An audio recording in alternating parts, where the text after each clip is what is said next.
Correct? In transport of oxygen, we have learned about the effects, Bose effects, Heldens effect, and Hamburg's effect. Yes. Now, today let us start with the transport of carbon dioxide.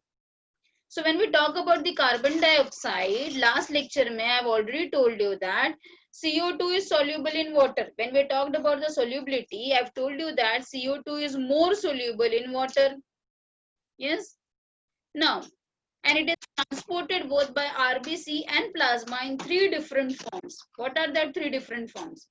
In plasma, 7%. I hope you are having your notebook and pen with you all to note down the important things. So important things को note down करो तो ये important है. तो plasma में plasma form में 7%, in by RBC 23% and by bicarbonate 70%. सो अगर आपको बोर्ड एग्जाम में क्वेश्चन पूछा गया है कि CO2 का ट्रांसपोर्ट बाय कार्बोनेट कैसा होता है, तो it is always 70%. Means what? Maximum transport of carbon dioxide takes place by bicarbonate. Second largest is by RBC. RBC के अंदर हमें पता है हेमोग्लोबिन है, तो haemoglobin will combine with CO2 to form carbamino haemoglobin that we will see today, and in plasma also. ठीक है, तो let us learn this in detail now. So when we talk about the transport of CO2, so let us first learn the smallest and the second one. ये वाला RBC, ये वाला, ये दोनों हम पहले पढ़ते हैं, फिर बाद में बाइकार्बोनेट का पढ़ेंगे.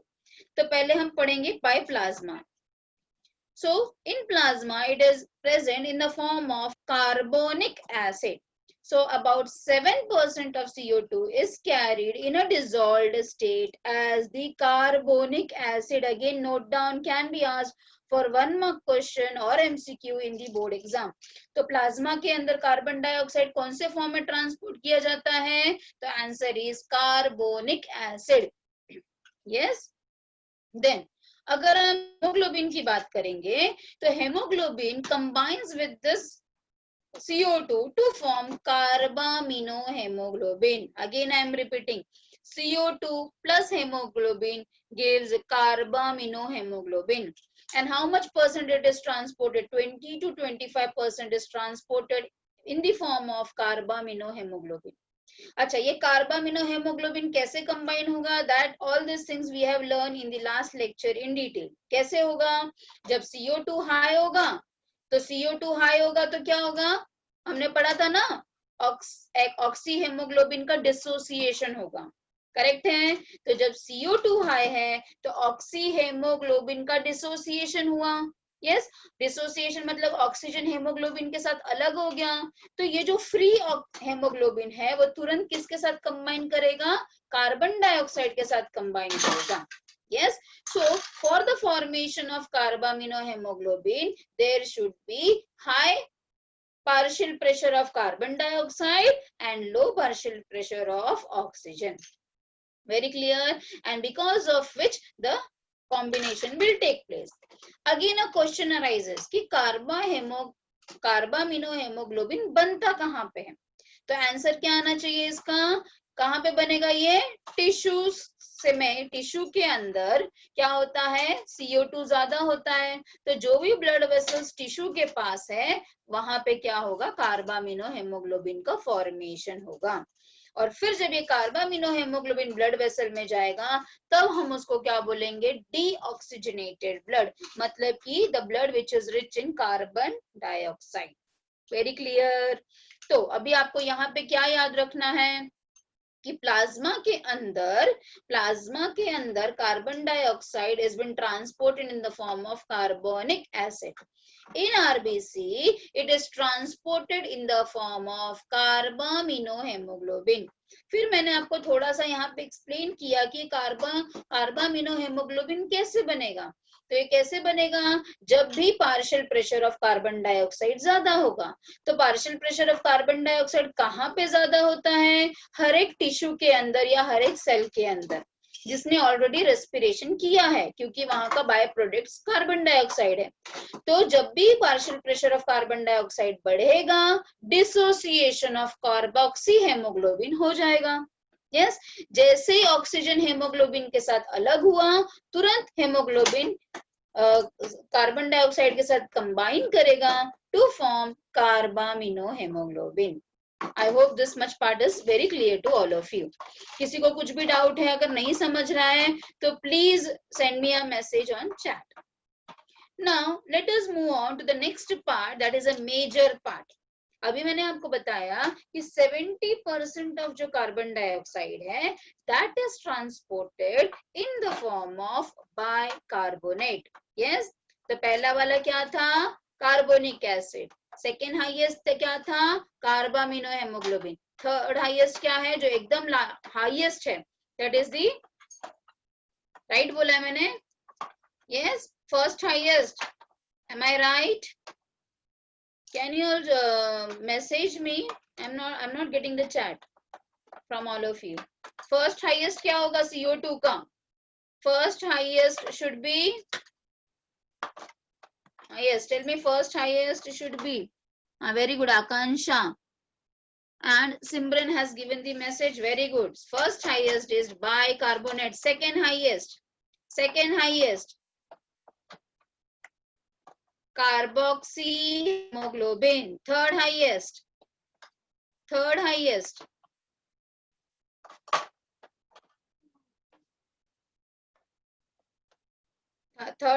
yes, plasma. Very good. So I can see the message from Tushar, Sneha, Mrunali. Very good. ठीक है. So all are attentive now. I just asked you the question so that I can know you all are attentive. ठीक है, चलो अभी bicarbonate के बारे में अच्छे से समझते हैं अभी थोड़ा सा. अब ये जो बाइकार्बोनेट है बच्चा, उसके अंदर 70% of CO2 is been transported by that. अभी ये रिएक्शन हमने लास्ट लेक्चर में भी पढ़ा था जब हमने हैम्बर्ग्स इफेक्ट पढ़ा था. तभी देखो, कार्बन डाइऑक्साइड वाटर के साथ कंबाइन करता है. पहले रिएक्शन समझो, फिर मैं ये डायग्राम से आपको एक्सप्लेन करूंगी. पहले रिएक्शन समझ के लो. देखो क्या मैं बता रही हूँ, कार्बन डाइऑक्साइड वाटर के साथ कंबाइन करता है पर और क्या बनाता है? H2CO3. अच्छा, H2CO3 बनने के लिए कौन से एंजाइम मदद करता है? तो again this is very important enzyme both for NEET as well as for the board exam. So carbonic anhydrase helps in the formation of H2CO3. Again the same enzyme carbonic anhydrase will help to form HCO3 and the H plus ion. Correct है? ये हमने हैम्बर्ग्स में पढ़ा था कि नहीं? यही H plus ion जब ज्यादा हो जाता है तो फिर वो कंबाइन करता है विद हेमोग्लोबिन. करेक्ट है? So we are not learning now the Hamburg's effect. We are just learning the simple reaction or the simple equation. CO2 plus H2O in presence of carbonic anhydrase gives H2CO3. Similarly, H2CO3 in presence of the same enzyme that is carbonic anhydrase gives HCO3 and H plus ions. And mind, beta, this is a what? Reversible reaction. You can see the arrow mark. It's a reversible reaction. ठीक है? And this reversible reaction is very important because अभी देखो simple सा चीज समझ के लो.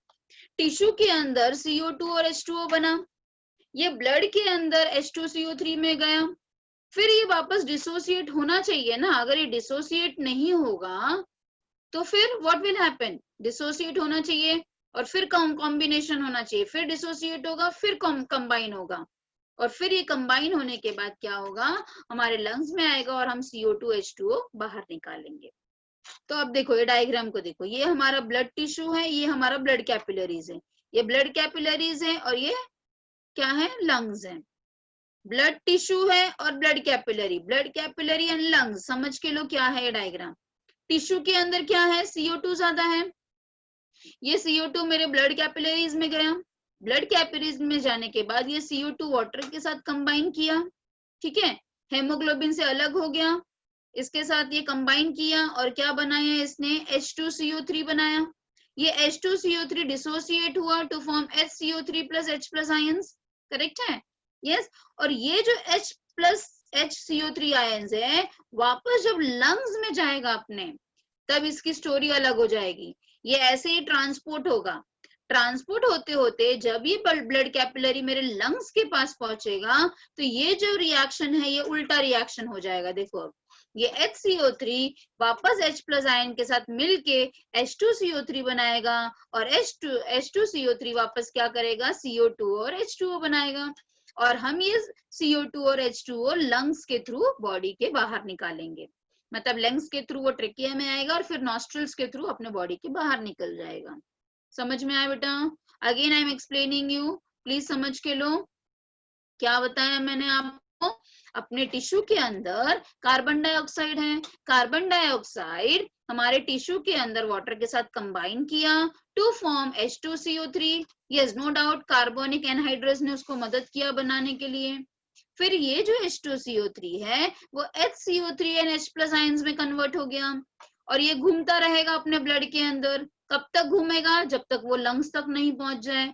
जैसे ही वो लंग्स के पास पहुंचेगा ये HCO3 H प्लस के साथ वापस कंबाइन करेगा to form H2CO3 and again it will combine to form what? CO2 plus H2O। तो अब क्या हो गया? ये जो CO2 और H2 है ये क्या करेंगे, हम एक्सलेशन करेंगे, लंग्स के थ्रू हम एक्सलेशन करेंगे, we will breathe out. Yes, very clear to all of you? Yes, समझ में आया आप लोगों को? ठीक है, तो now let us move on to the next part. Now next slide, let us again learn about the Hamburg's phenomenon. Hamburg's phenomenon. Now here you have to learn about the chloride shift. Chloride shift Hamburg's phenomenon में हमने हेल्डन्स पढ़ा और हमने Bohr's effect पढ़ा है। Now it's time to learn about the Hamburg's phenomenon. Now it's a very simple phenomenon. Again to maintain ionic balance. हेल्डन ने भी ionic balance के ऊपर emphasize किया था और हैम्बर्ग भी ionic balance पे ही emphasize कर रहा है। तो हैम्बर्ग भी क्या बोल रहे हैं कि to maintain the ionic balance between where, between RBC and the plasma, cell के अंदर और प्लाज्मा के अंदर, सेल और प्लाज्मा में आयोनिक बैलेंस होना बहुत ही जरूरी है। इसके कारण Cl माइनस मतलब क्लोराइड आयंस या तो अंदर लिया जाता है या तो बाहर निकाला जाता है ऑफ आरबीसी। क्या बोला मैंने, वापस समझ के लो मैं क्या बोल रही हूँ। हैम्बर्ग्स ने क्या बताया है, to maintain, the main focus is to maintain the ionic balance. फिर आप मुझे पूछोगे कि आयोनिक बैलेंस क्यों इतना इंपॉर्टेंट है मैम? क्योंकि ऑब्वियसली अगर आयोनिक इम्बैलेंस होगा तो या तो सेल श्रिंक हो जाएगा या तो सेल स्वेल होके बर्स्ट हो जाएगा। दोनों भी condition is inappropriate to a living cell. ठीक है, तो आयोनिक बैलेंस होना बहुत ही जरूरी है, जिसको हम ऑस्मोसिस बोलते हैं, सॉल्ट एंड वाटर का बैलेंस बराबर होना चाहिए। ठीक है, इसके लिए आयोनिक बैलेंस को मेंटेन करने के लिए क्या बताया हैम्बर्ग्स ने, क्या देखा, उसने देखा कि हमारे सेल के अंदर एक अच्छा सा चमत्कार होता है। वो क्या चमत्कार होता है? या तो क्लोराइड आयन को अंदर लिया जाता है या तो क्लोराइड आयन को बाहर निकाला जाता है। एंड द मेन फोकस और the main reason is to maintain the ionic balance. ये जो क्लोराइड का शिफ्ट है, ये जो क्लोराइड आयंस का मूवमेंट है, उसी को हम क्या बोलते हैं, हैम्बर्ग्स फेनोमेनन। ठीक है, चलो अब मैं आपको ये डायग्राम के साथ एक्सप्लेन करूंगी तो आपको अच्छे से समझ में आ जाएगा। नाउ सी, ये जो एरो मार्क है, size of the arrow mark will tell you कि कौन सा ज्यादा एंड कम है। ठीक है, चलो हम मैं एक एक आपको एक्सप्लेन करते जाती हूँ। आप, मैं जहां पे अपना कर्सर रख रही हूँ आप उधर ही फोकस करो। ठीक है, पहले आप कोई भी चीजें मत देखो, जहां पे मैं फोकस कर रही हूँ कर्सर को प्लीज वहीं पे ध्यान दो। अच्छा, अब ये पहला वाला क्या है, फर्स्ट डायग्राम क्या बताना चाह रहा है? फर्स्ट डायग्राम और दूसरे डायग्राम में सिर्फ अपोजिट रिएक्शन हो रहा है, पहले इतना बात समझ लो। फर्स्ट वाले में जो रिएक्शन हो रहा है उसी का अपोजिट रिएक्शन सेकंड वाले डायग्राम में हो रहा है। अच्छा, तो हम पहले टिश्यू से शुरुआत करते हैं। तो टिश्यू के अंदर मेरा CO2 रेडी है। ठीक है, ये जो रेडी वाला CO2, आप मोटा वाला एरो मार्क देख सकते हो, मोटा सा एरो मार्क। हाँ, ये मोटा एरो मार्क किसको सिग्निफाई कर रहा है? बाइकार्बोनेट, मतलब 70% वाला। 70% of the CO2 is been brought in the form of bicarbonate। कैसे बाइकार्बोनेट में होगा? अभी हमने रिएक्शन पढ़ा, CO2 plus H2O will give H2CO3 in presence of carbonic anhydrase. ठीक है, अच्छा अब क्या हुआ, ये अभी हमने पढ़ा कि H2CO3 जो है वो डिसोसिएट हो जाता है into HCO3 NH plus ion. ठीक है, अच्छा अब कर्सर पे ध्यान दो। अब मैंने क्या बोला कि ये H प्लस आयन अगर बढ़ते गया बढ़ते गया बढ़ते गया तो यहाँ पे क्या होगा, सेल के अंदर, ये किस चीज का डायग्राम है, रेड कलर का आरबीसी का डायग्राम है। अगर सेल के अंदर बढ़ते गया H प्लस आयन मतलब कि प्रोटॉन ज्यादा हो गए, यस, तो आयोनिक इम्बैलेंस हो जाएगा, मतलब पॉजिटिव आयन सेल के अंदर ज्यादा है और बाहर कम है। तो उसको न्यूट्रलाइज करने के लिए, उसको ठीक करने के लिए प्लाज्मा में से, जो लाइट पिंक कलर का दिख रहा है ये प्लाज्मा है, प्लाज्मा में से क्लोराइड आयंस अंदर लिए जाते हैं, क्लोराइड आयंस अंदर लिए जाते हैं। Now see, chloride shift in via transport protein, मतलब प्रोटीन के मदद से ये क्लोराइड आयंस आरबीसी के अंदर लिए जा रहे हैं। समझ में आया सबको? मैं वापस रिपीट कर रही हूँ, सी द रिएक्शन। सिर्फ मैं जहां कर्सर रख रही हूँ, मैं हर एक एरो मार्क आपको समझाऊंगी, पहले एक एक करके समझने की कोशिश करो। टिश्यू के अंदर CO2 ज्यादा है, ये जो CO2 है वो जब अपने आरबीसी के अंदर आएगा वो वाटर के साथ कंबाइन करेगा, in presence of this carbonic anhydrous it will give H2CO3, H2CO3 will dissociate to form HCO3 and H plus ion. Now what is the problem?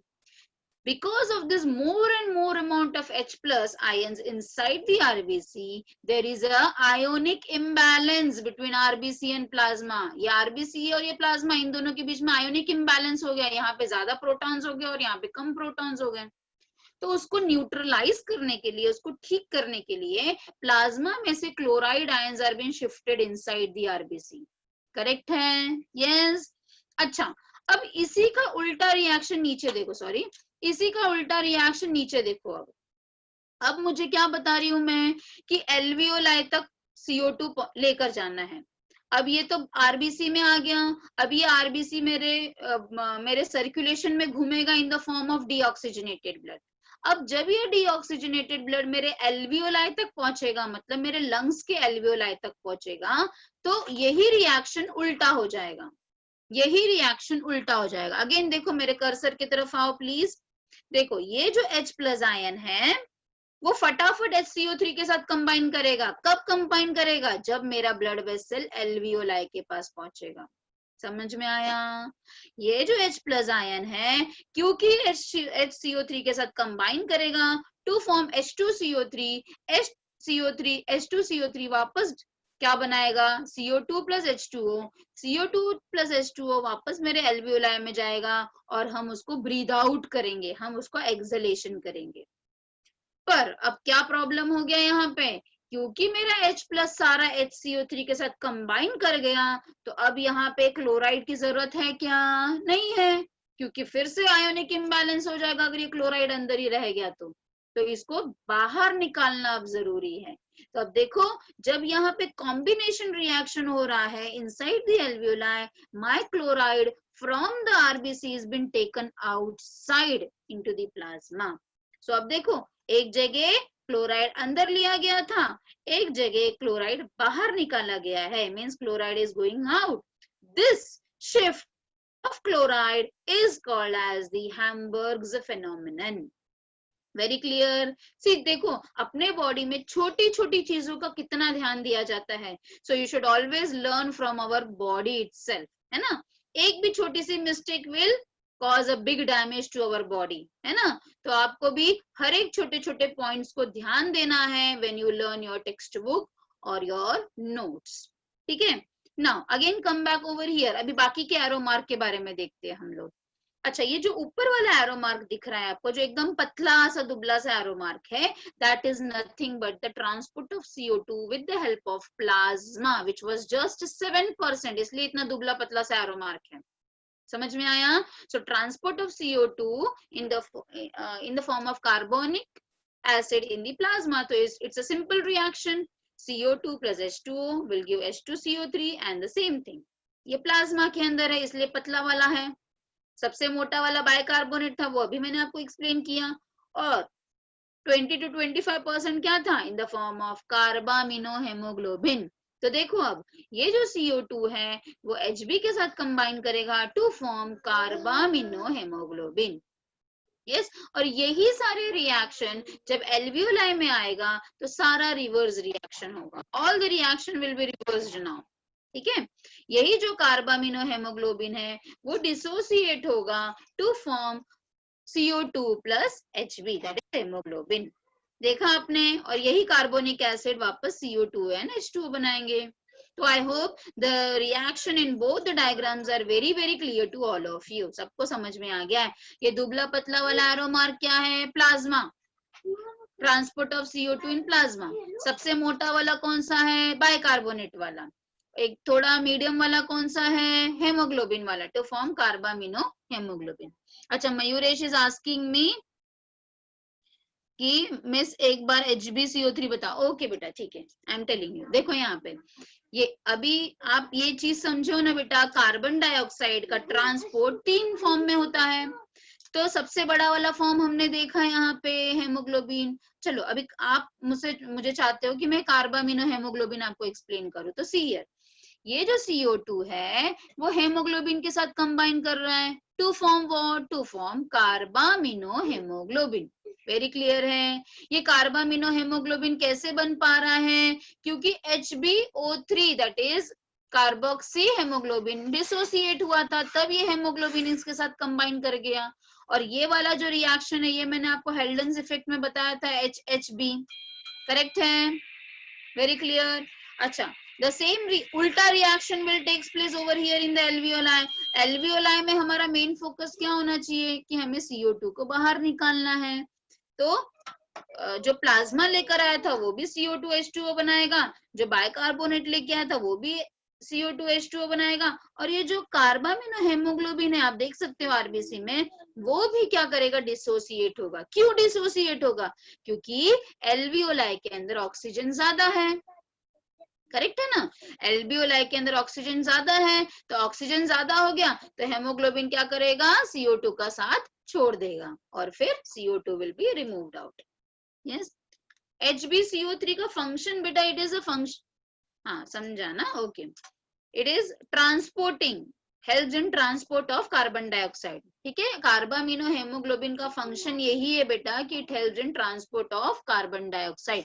यही हम अभी से पढ़ रहे हैं कि अपना जो ट्रांसपोर्ट ऑफ CO2 है वो 3 तरीके से होता है, 7% in plasma, 23% in RBC in the form of carbaminohemoglobin and 70% by bicarbonate। तो आई होप आपको समझ में आ गया है। मैंने अभी आपको 7% भी बताया, ये 25% भी बताया कार्बामिनो हेमोग्लोबिन का। यस, फिर मैंने आपको ये रिएक्शन एक्सप्लेन किया। यस, टिश्यू में अलग होता है, लंग्स में अलग होता है। टिश्यू में फॉर्मेशन होगा और लंग्स में जाके वो डिसोसिएट होगा। क्यों ऐसा होगा? क्योंकि CO2 को हमें ब्रीथ आउट करना है। Yes, now same thing over here, you can see this diagram, this one। फिर मैंने आपको हैम्बर्ग्स इफेक्ट एक्सप्लेन किया। ये वाला स्लाइड मिस आउट हो गया था, I think so. CO2 transport आप देख सकते हो, sorry, at tissue site carbon dioxide is high and therefore it combines the same thing which I've explained you। same चीज है, एक बार आप पढ़ लो। so CO2 will diffuse into the blood and forms HCO3 and H plus ion। और alveoli में क्या होगा? ये CO2 बाहर आएगा जिससे कि हम ब्रीथ आउट कर सके। every 100 ml of deoxygenated blood, every 100 ml of deoxygenated blood will deliver about just 4 ml of CO2 to the alveoli। okay? फिर मैंने आपको हैम्बर्ग्स फेनोमेनन एक्सप्लेन किया। हैम्बर्ग्स फेनोमेनन क्या था? उसका मेन फोकस क्या था बोलने का? कि आयोनिक इम्बैलेंस को बचाना है। तो आयोनिक इम्बैलेंस को कैसे बचाया जा रहा है? या तो क्लोराइड को अंदर लिया जाएगा या तो क्लोराइड को बाहर निकाला जाएगा।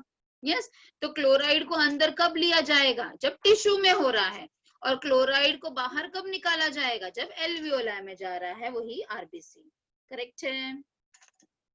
यस, चलो नाउ ये जो HCO3 है ये तो हमने अभी समझ लिया कि क्या बेसिक रिएक्शन हो रहा है, पर अभी तक हमने पढ़ा कि 70% is going in the form of bicarbonate. No doubt it is bicarbonate only, but bicarbonate जो बनता है बेटा वो भी किसी न किसी के साथ कंबाइन करता है.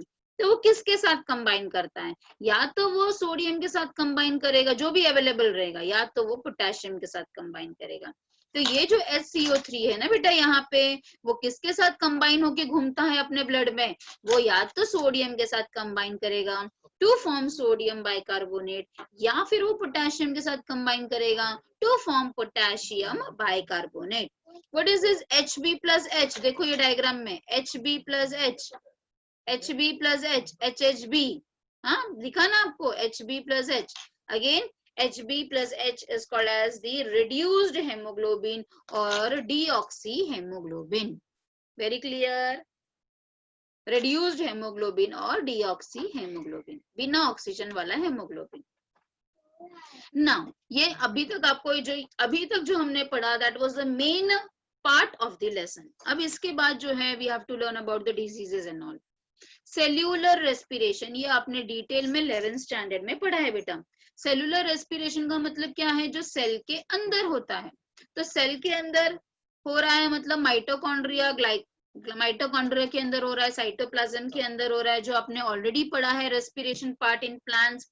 You have learned all the cycles in detail. You have learned about the glycolysis. You have learned about the Krebs cycle. You have learned about the ETS also. तो वही चीज है, उसी चीज को हम बोलते हैं सेल्यूलर रेस्पिरेशन. ठीक है. अच्छा, तो सेल के अंदर कौन से 2 स्टेप्स में होता है? ऑक्सीडेशन होगा और फिर फॉस्फोराइलेशन होगा. सो ऑक्सीडेशन का मतलब in presence of O2 it will generate this many kilo calories, and phosphorylation का मतलब क्या होगा? Generation of this ATP.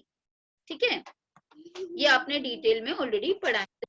A recap for all of you for your 11th standard portion. You have learned glycolysis. Glucose will convert into pyruvic acid. This pyruvic acid will enter inside the Krebs cycle, and this Krebs cycle will generate ATP with the help of electron transport system, that is ETS. Very clear? 36 ATPs are formed, which are used. Actually 2 ATPs are utilized by the glycolysis. Again, that is the part which you have already learned in your 11th standard. We are talking about this aerobic respiration. Very clear? चलो, तो अब हमारा major part हो गया है lesson का. Now let us learn about the regulation of breathing. कि हमारे ब्रीदिंग को कौन कौन कंट्रोल करता है? तो जो नॉर्मल ब्रीदिंग होता है, इट इज इनवॉलेंटरी प्रोसेस. ठीक है.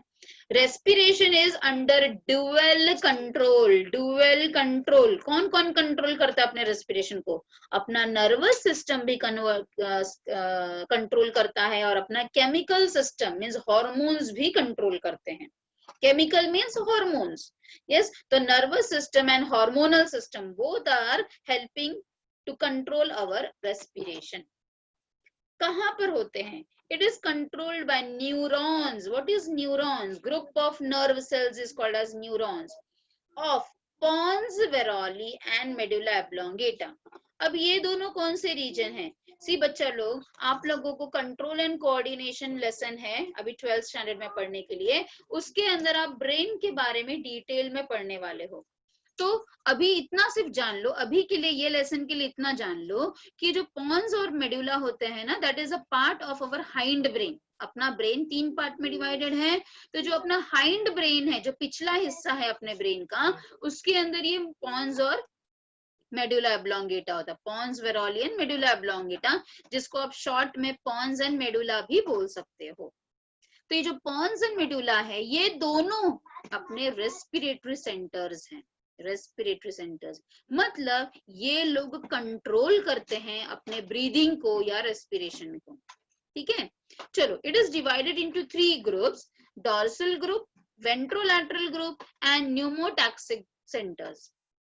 देखो, अब इसमें से ये याद रखो, डॉर्सल ग्रुप हमारे मेडुला में प्रेजेंट है, वेंट्रोलैटरल ग्रुप वो भी हमारे मेडुला में प्रेजेंट है, एंड न्यूमोटैक्सिक सेंटर्स हमारे पॉन्स वेरोली में प्रेजेंट है. ठीक है. नाउ डॉर्सल ग्रुप जो मेडुला में प्रेजेंट है, that is a inspiratory centre. Again can be asked for the board exam. Either for MCQ और 1 मार्क क्वेश्चन।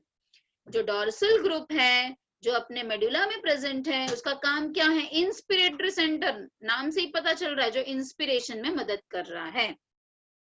वेंट्रोलैटरल ग्रुप जो अगेन हमारे मेडुला में प्रेजेंट है, वेंट्रोलैटरल पार्ट में प्रेजेंट है मेडुला के, वो क्या काम कर रहा है? वो इंस्पिरेशन में भी मदद कर रहा है और वो एक्सपिरेशन में भी मदद कर रहा है। पर जो न्यूमोटैक्सिक सेंटर्स हैं, pneumotaxis, P silent over here, pneumotaxic centres जो अपने पॉन्स वेरोली में है वो लिमिट करता है, लिमिट्स इंस्पिरेशन। फर्क है देखो, ये लोग मदद करते हैं, डॉर्सल वाला इंस्पिरेशन में मदद कर रहा है, वेंट्रो वाला इंस्पिरेशन और एक्सपिरेशन में मदद कर रहा है, पर न्यूमोटैक्सिक क्या कर रहा है? Limits inspiration. It also helps in slow wave sleep.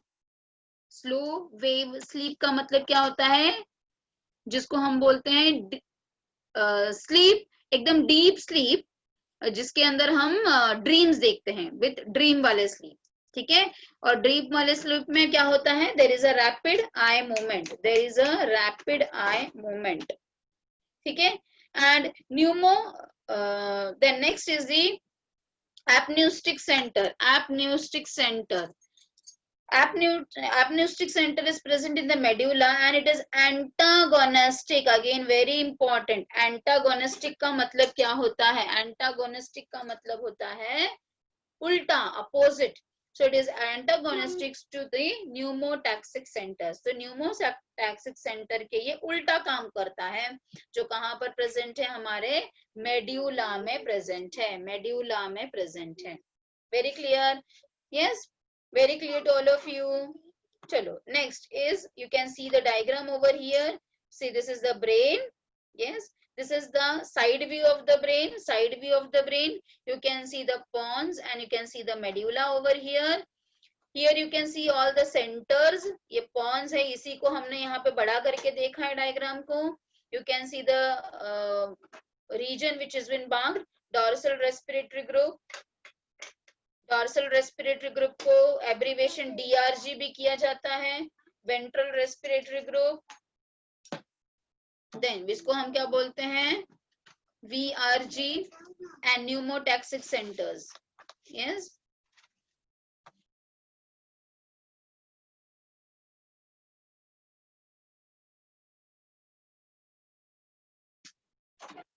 Here बेटा? Yes, are you able to hear? Okay. So again I am repeating. So brain जो है उसके अंदर आप देख सकते हो सारे centers, and it is controlling our intercostal muscle as well as it is having a control on our diaphragm also. Intercostal muscle, external intercostal muscle, internal intercostal muscle. I hope आपको याद है ये सारी चीजें जो मैंने आपको last lecture में बताया था with the diagram. You can see this apneustic centers, you can see pneumotaxic centers, you can see dorsal group, you can see ventrolateral group, everything. Very clear to all of you? Chalo. Now next is the hearing Breuer reflex. Hearing Breuer reflex. Now what is controlling? It is controlling our depth and rhythm of respiration. It is controlling depth and rhythm of our respiration.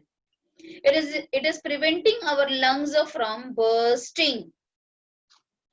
It is a reflex action which has been given by a scientist. तो scientist का नाम है इसलिए उसका नाम reflex लिखा, उनके ही नाम से दिया गया है. That is a hearing Breuer reflex. अभी मैंने आपको एग्जाम्पल के साथ एक्सप्लेन किया है कि कैसे ये डेप्थ और रिदम को संभालता है. तो देखो, जब हम इंस्पिरेशन कर रहे होते हैं तो हमारा लंग्स एक्सपांड होगा, ये हमें तो पता ही है. जब हम इंस्पिरेशन कर रहे हैं हमारा लंग्स एक्सपांड हो रहा है और इम्पल्स तब हमारे वेगस नर्व को भेजा जाएगा. Vagus is the longest nerve. Vagus is the longest nerve. याद रखो, आपको कंट्रोल एंड कोऑर्डिनेशन में मैं बताऊंगी. हमारे पास 12 पेयर्स ऑफ क्रेनियल नर्व्स हैं. Out of the 12 pairs of cranial nerve, vagus is the largest nerve. ठीक है. Now this vagus nerve will send a message to the expiratory centre. क्योंकि अगर हम इंस्पिरेशन करते ही रहे तो क्या होगा, हमारा जो लंग्स है वो इतना फूल जाएगा कि वो बर्स्ट हो जाएगा. तो उससे बचने के लिए तुरंत सिग्नल किसको दिया जाता है, एक्सपिरेटरी सेंटर को, जिससे कि हम एक्सपिरेशन कर सके. तो आपको समझ में आ रहा है सिंपल सा चीज. इसी को बोलेंगे हम हियरिंग ब्रूरर रिफ्लेक्स. जैसे इंस्पिरेशन होता है तुरंत मैसेज दिया जाता है एक्सपिरेटरी सेंटर को, जिससे कि एक्सपिरेशन हो. यस, तो इसी को बोला जा रहा है हियरिंग ब्रूरर रिफ्लेक्स. ठीक है. Okay. Next, you can see again the diagram. With the diagram, it will be more clear to all of you. You can see about the you can see about the aortic arc also, which is giving signal to the brain, and from brain it is giving signal to our intercostal muscle as well as for the diaphragm. Okay. Again, just a recap for all of you. देखो एक बार respiratory centres कौन कौन से हैं. Respiratory centers are inspiratory and expiratory centers, then pneumotaxic centers and chemosensitive centers. This has not been given in your textbook. This is extra I am telling you. इसके पहले जो बताया था उतना ही आपके टेक्स्ट बुक में दिया है. But you have to know about the chemical centers also. So both these centers are present in our medulla oblongata, which are helping in inspiration and expiration. Pneumotaxic centers, what I told you pneumotaxic centers के बारे में, they are helping in inhibiting or limiting the inspiration rate. Chemosensitive areas, yes, this is very important. ये आपके text book में नहीं है बेटा, this is extra I am telling you, this you should know, इसलिए मैंने ये point include किया है इसमें. There are receptors called as the aortic arc and the carotid artery.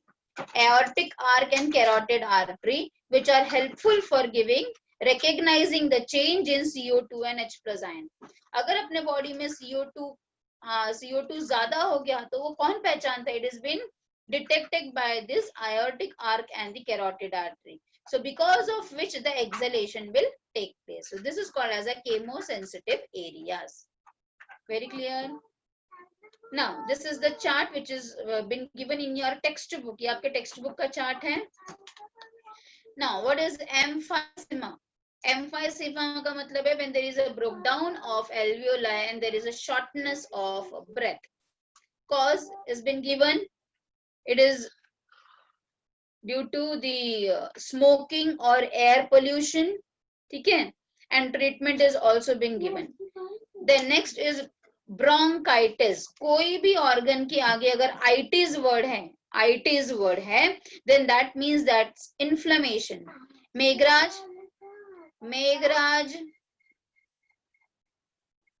are you able to hear me, beta? Meghraj, I think you should sit at one place and you can hear the lecture.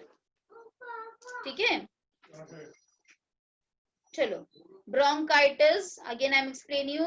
Bronchitis का मतलब है bronchus का itis, मतलब bronchi का itis, inflammation of bronchi. That is called as the bronchitis. Now there are two types of diseases which we have learned in excretion also, acute and chronic. Acute मतलब जो थोड़े time के लिए होता है, that can be cured, and chronic मतलब जो slowly होता है and which is irreversible. Very clear? So chronic में there is coughing, shortness of breath. Again acute में भी same thing होगा, ठीक है, but can be cured. Sinusitis, that I will show you the diagram. That is the inflammation of sinuses. That I will show you the diagram to show this sinusitis. Then laryngitis means larynx ka inflammation. Pneumonia can be caused due to bacteria, due to virus, and there are many reasons for pneumonia. Asthma, again जो mucus, because of the deposition of mucus, जो lumen है, जो space है अपने bronchi का वो छोटा हो जाता है, that leads to asthma. And the occupational respiratory disorders, they are silicosis and asbestosis. Occupational respiratory disorder का मतलब जो इंसान जहाँ पे काम करता है, अगर वो वही चीज को बार बार इनहेल कर रहा है, उसके कारण जो डिजीज होती है, that is called as the occupational respiratory disorder. Yes. Now let us see each and every one with a diagram. So asthma, you can see this this child is using this bronchodilator. Asthma के अंदर देखो ये normal air पासवे है अपना, ठीक है, ये अपना नॉर्मल एयर वे। आप लुमेन देख सकते हो काफी बड़ा है। जब भी किसी को अस्थमेटिक एयरवे मतलब जिसको अस्थमा हुआ रहता है उसका देखो अब लुमेन छोटा हो गया because of the deposition of mucus. पर अगर किसी को अस्थमा अटैक आ गया है तो आप देख सकते हो लुमेन काफी छोटा हो गया है। अगर लुमेन छोटा हो गया तो ऑक्सीजन नहीं मिल पाएगा एल्वियोलाई तक, और एल्वियोलाई को नहीं मिला, एल्वियोलाई को अगर ऑक्सीजन नहीं मिला तो ट्रांसपोर्ट नहीं हो पाएगा, ठीक है। एंड सारे organs will be depriving of oxygen and they will stop working. So it is difficulty in breathing which is causing wheezing. Wheezing का मतलब क्या होता है? Wheezing का मतलब yes आवाज आना ड्यूरिंग ब्रीदिंग। जब आवाज एक तरीके का आवाज आता है during breathing, that is called as wheezing due to the inflammation of bronchi and the bronchioles, ठीक है। तो ये बच्चा क्या यूज कर रहा है यहाँ पे? ब्रोंकोडायलेटर यूज कर रहा है। इससे क्या होगा, ये जो एयरवे है वो जो मेडिसिन है ये इसके अंदर प्रेजेंट, वो इसको ब्लॉकेजेस को क्लीन कर देगा या ठीक कर देगा। एम्फाइसीमा, एम्फाइसीमा में अगेन आप देख सकते हो कि alveoli are damage due to which respiratory surface is decrease. ये जो सरफेस है रेस्पिरेटरी जो सरफेस है वो कम होते जा रहा है। You can see this diagram, ये हेल्दी एल्वियोलाई है, ये निमोनिया के पेशेंट का एल्वियोलाई है, और ये एम्फाइसीमा के पेशेंट का एल्वियोलाई। यू कैन सी ये एकदम उसका सरफेस एरिया एकदम कम हो गया है। तो अगेन सरफेस एरिया कम हो गया मतलब क्या होगा? ऑक्सीजन का कमी हो गया, ठीक है। And you can see this actual diagram of emphysema patient lung. Occupational disorder, occupational disorder मतलब जो जहां पे काम करता है, जैसे कोई माइनिंग इंडस्ट्री में काम करता है तो उसको बार बार सिलिका इनहेल करना पड़ेगा या एस्बेस्टॉस इनहेल करना पड़ेगा। तो ये सिलिका और एस्बेस्टॉस इनहेल करने की वजह से जो बीमारी होती है उसको हम बोलेंगे सिलिकोसिस और asbestosis. You can see a healthy lung over here and you can see a asbestosis lung over here, ठीक है। सो अगर सिलिका इनहेल करने से हो रहा है तो सिलिकोसिस, अगर एस्बेस्टॉस इनहेल करने की वजह से हो रहा है तो एस्बेस्टोसिस, ठीक है।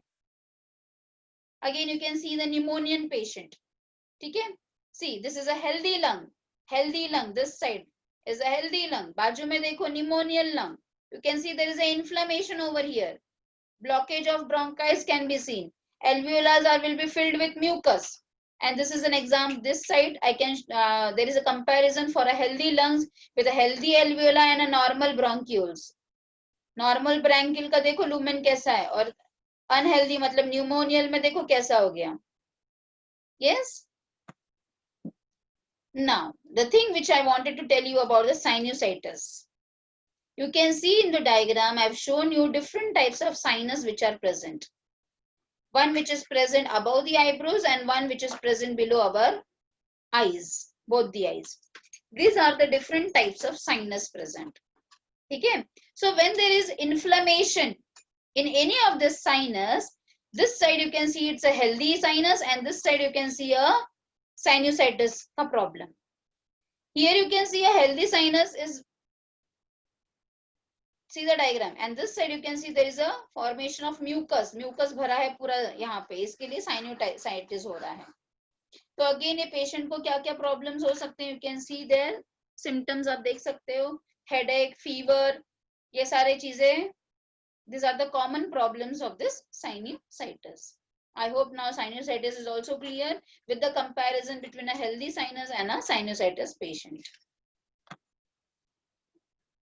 So sinusitis symptoms again I have given you. What is rhinitis? Rhino का मतलब क्या होता है? nose. तो rhinitis मतलब nose का inflammation, means dropping nose. Headaches, chills, fever, ये सब sinusitis का symptoms हैं. Now acute bronchitis. Again you can see the lumen. Lumen में आप difference देख सकते हो. Acute bronchitis में there is a inflammation in the internal lining of the bronchiole. ये normal bronchiole है, ये acute bronchitis का lumen है. देख सकते हो आप कितना छोटा हो गया है. जो छोटा होने की वजह से एयर कम जाएगा, और एयर कम जाएगा तो breathlessness का problem होगा, और कम होगा तो ऑक्सीजन कम मिलेगा, और ऑक्सीजन कम मिलेगा तो सारे organs will be deprived of oxygen. Again you can see the same thing with the chronic bronchitis. Again you can see a healthy bronchio and a bronchitis patient. Healthy bronchiole का देखो कितना बड़ा lumen है, हम सबका इतना बड़ा है, पर जिसको ब्रोंकाइटिस हुआ रहता है उसका लुमेन देखो इतना छोटा हो गया है ना। अगर समझो ये सब कुछ मेजर प्रॉब्लम है, अगर कुछ सीरियस प्रॉब्लम हो गया तो person will be kept on the artificial ventilation या फिर आर्टिफिशियल रेस्पिरेशन। इसमें क्या किया जाता है, आर्टिफिशियल वेंटिलेशन में क्या किया जाता है, it is a method of inducing breathing, we are giving breathing in a person when natural respiration has ceased or flattering. Flattering मतलब कम ज्यादा हो रहा है या फिर बंद हो गया है, ceased का मतलब होता है बंद होना, या तो नॉर्मल रेस्पिरेशन बंद हो गया है या तो फ्लैटर हो रहा है, अच्छी तरह से नहीं हो रहा है, ऊपर नीचे हो रहा है, उस कंडीशन में हम पेशेंट को क्या करेंगे, आर्टिफिशियल वेंटिलेशन पे रखेंगे, आर्टिफिशियल वेंटिलेशन पे। ठीक है, तो थोड़ा सा ये वेंटिलेटर के बारे में जानते हैं। ये वेंटिलेटर होता क्या है, it is a machine that supports breathing, it is a machine which supports the breathing and it is a part of life supporting system. Very clear? तो जब तक ट्रीटमेंट किया जा रहा है तब तक वो पेशेंट को हम वेंटिलेटर पे रख सकते हैं। ठीक है, डिफिकल्टी इन ब्रीदिंग है तो very clear to all of you? Yes, so again just have a recap whatever we have learned in short today.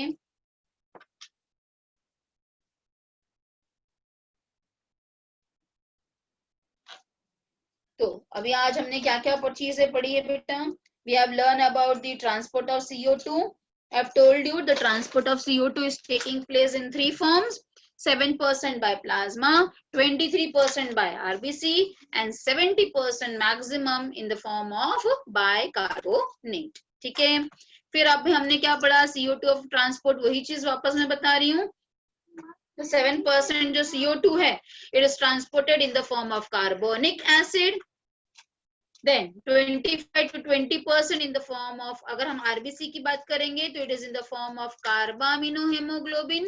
Yes, and carbaminohemoglobin में कैसे हो रहा है वो, कार्बामिनोहेमोग्लोबिन में कैसे हो रहा है, जब partial pressure of CO2 high होगा और partial pressure of CO2 less होगा, तब जाकर कार्बामिनोहेमोग्लोबिन का फॉर्मेशन होगा। वेरी क्लियर है? और ये होता कहां पर है, more binding of CO2 occurs whereas PCO2 is low and O2 is high in the alveoli, so dissociation will take place. So we are learning here how the formation and the dissociation of this carbaminohemoglobin is taking place. जब भी CO2 ज्यादा है formation, जब भी CO2 कम है, O2 ज्यादा है तो dissociation. Same thing over here, the same thing which was been applicable for O2. Again we have learned the transport in the form of bicarbonates. So bicarbonates में in the tissue where CO2 is high, it combines to form HCO3 in presence of carbonic anhydrase. Again this HCO3 will go, when it will reach to our alveoli, when this blood vessel will reach to our alveoli, what will happen, this HCO3 will form CO2 plus H2O and this CO2 and H2O we will breathe out, हम बाहर निकालेंगे। ठीक है, again with this two sides the reaction is very simple, just go through what I have written. Tissue के अंदर क्या हो रहा है, CO2 हाई है, कैटाबॉलिज्म के वजह से CO2 अंदर जा रहा है, ब्लड के अंदर HCO3 and H+ बन रहा है, पर जब वो लंग्स में जा रहा है एल्वियोलाई साइट में क्या हो रहा है, क्योंकि वहां पे CO2 कम है तो अपोजिट रिएक्शन होगा एंड CO2 and H2O बाहर निकलेगा। ठीक है, so every 100 ml of deoxygenated blood will deliver about only just about 4 ml of CO2 to the alveoli. Then we have learned about the Hamburg's phenomenon. What does this Hamburg's phenomenon says? जब भी ionic imbalance को बचाने के लिए, ionic balance को maintain करने के लिए, आयोनिक इम्बैलेंस को बचाने के लिए क्या होता है, आरबीसी और प्लाज्मा के अंदर जो आयोनिक बैलेंस है उसको मेंटेन करने के लिए या तो क्लोराइड आयन अंदर लिया जाएगा या तो उसको बाहर निकाला जाएगा ऑफ द आरबीसी।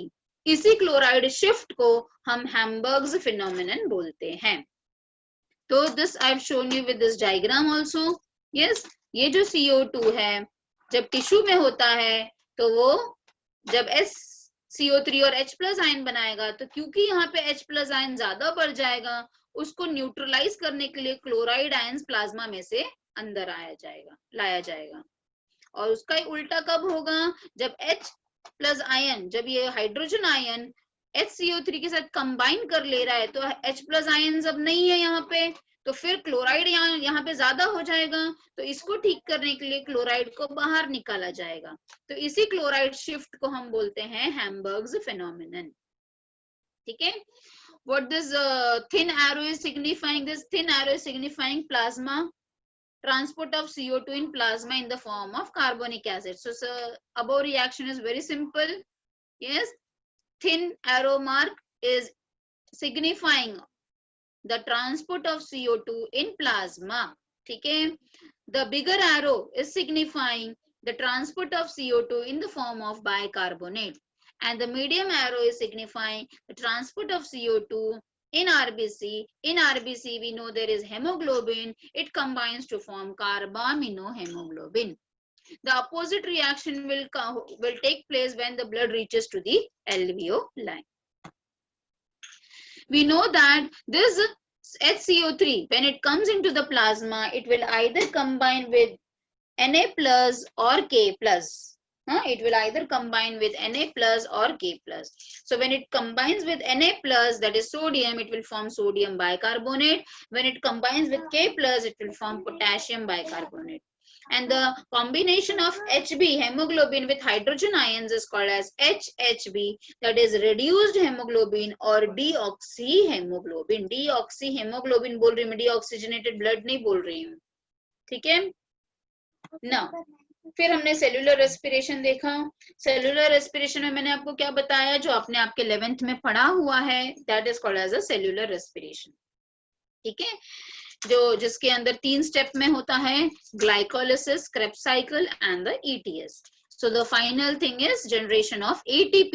ATP तो मेन प्रोडक्ट है, and the by products are CO2 and H2O, जिसका ट्रांसपोर्ट अभी हमने समझा और पढ़ा। फिर रेगुलेशन ऑफ ब्रीदिंग की अगर हम बात करेंगे तो ये पॉइंट एक नोट डाउन करो, ये मैंने स्लाइड में नहीं डाला था। Normal human adult breathes about 12 times per minute. Human adult breathes about 12 times per minute. Please write down. Normal adult breathes about 12 times per minute. But a newborn baby will breathe for 44 times per minute. 44 times. अभी आप मुझे पूछोगे कि छोटा बच्चा इतना ज्यादा क्यों ब्रीथ करता है? So the answer to your question is, क्योंकि छोटे बच्चे के अंदर मसल्स इतने अच्छे से डेवलप नहीं हुए रहते हैं। When I'm talking about muscles, तो उसमें हार्ट मसल्स भी आ जाता है। तो क्योंकि इन्फेंट के अंदर, इन्फेंट मतलब जो न्यूबॉर्न बेबी है, उनके अंदर जो हार्ट मसल्स या कोई भी मसल्स इतना अच्छे से डेवलप नहीं हुआ रहता है, इसके लिए उनका रेट ऑफ रेस्पिरेशन हाई होता है। ठीक है, जैसे हार्ट के मसल्स अच्छे से डेवलप हो जाएंगे, respiration will come down, rate will come down. So अगर हम रेगुलेशन की बात करेंगे तो नॉर्मल ब्रीदिंग जो होता है दैट इज इनवॉलेंट्री प्रोसेस, और उसको कौन कंट्रोल करते हैं? 2 सिस्टम कंट्रोल करते हैं, that is a nervous system and the hormonal system, that is nervous and chemical system. उसके जो सेंटर्स होते हैं वो अपने ब्रेन में होते हैं, जिसको हम रेस्पिरेटरी सेंटर्स बोलते हैं। तो रेस्पिरेटरी सेंटर्स कौन कौन से हैं? Pons, Varolii and medulla oblongata. फिर हमने तीनों ग्रुप्स देखे उसके, dorsal group, ventrolateral group and pneumotaxic centres देखे। डॉर्सल मेडुला में है, वेंट्रोलैटरल मेडुला में है और न्यूमोटैक्सिक पोन्स में है। डॉर्सल वाला इंस्पिरेशन में मदद करता है, वेंट्रोलैटरल वाला inspiration as well as expiration में मदद करता है, जबकि पोन्स वेरोली जो है लिमिट करता है, limits the inspiration, that is very important, it limits the inspiration.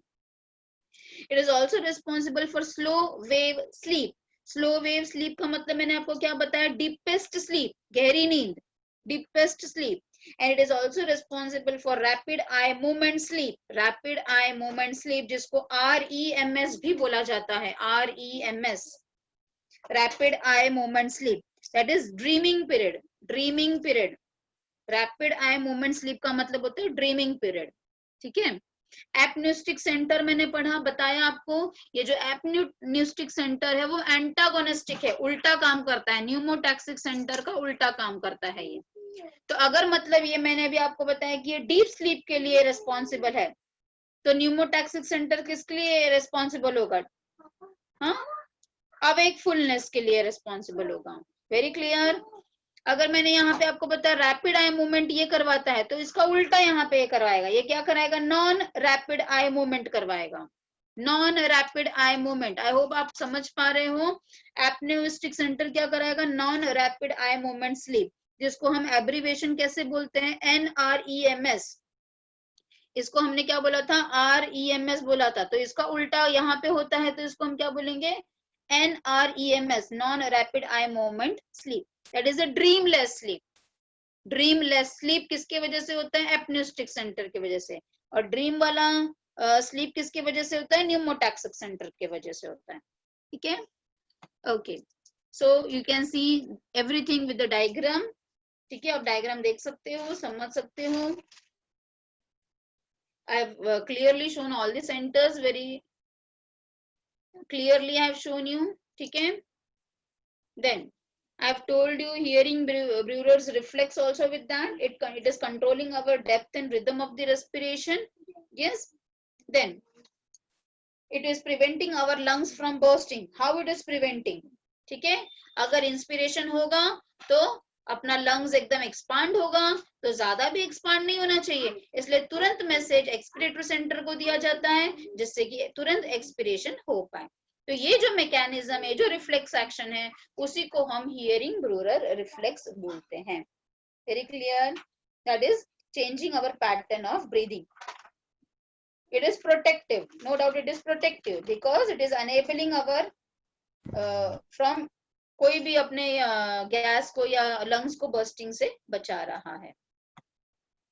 ठीक है.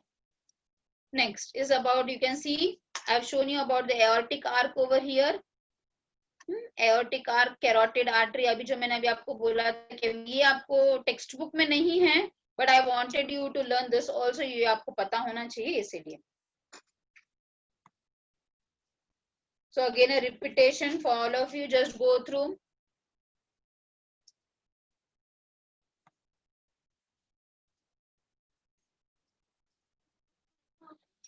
There are some modified respiratory movements also. Modified respiratory movements.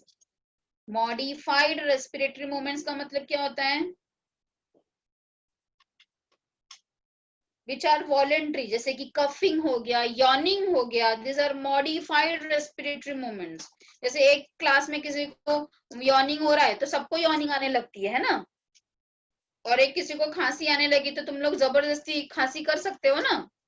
तो that is called as the voluntary movement, जो आप अपने से कंट्रोल कर सकते हो. करेक्ट है. So that is called as the modified respiratory movement. Modified respiratory movement. ठीक है. So we have learned about the diseases in the last part. You can see about the asthma. We have seen about the emphysema.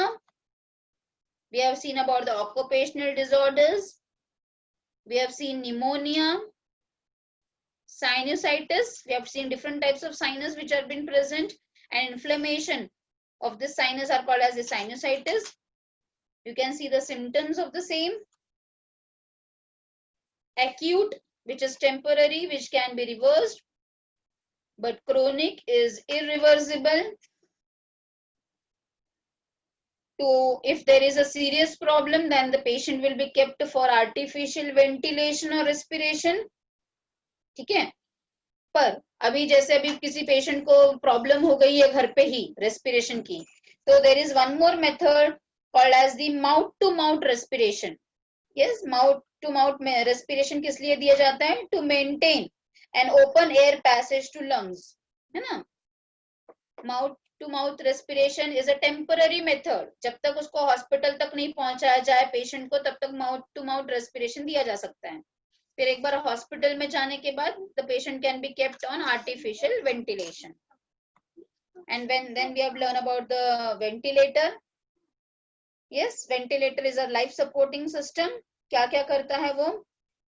क्या क्या करता है ventilator? It is giving oxygen into our lungs. It removes CO2 from the lungs and it helps the patient to breathe also. ठीक है? Oxygen lungs में देगा, CO2 lungs में से बाहर निकालेगा और ब्रीदिंग में मदद करेगा. So I hope all of you have understood the first part of the lesson, that is a respiration. So today we have completed the respiration part of the lesson. As you know that this lesson is made up of two major topics, that is respiration and circulation. So tomorrow I will be teaching you about circulation. So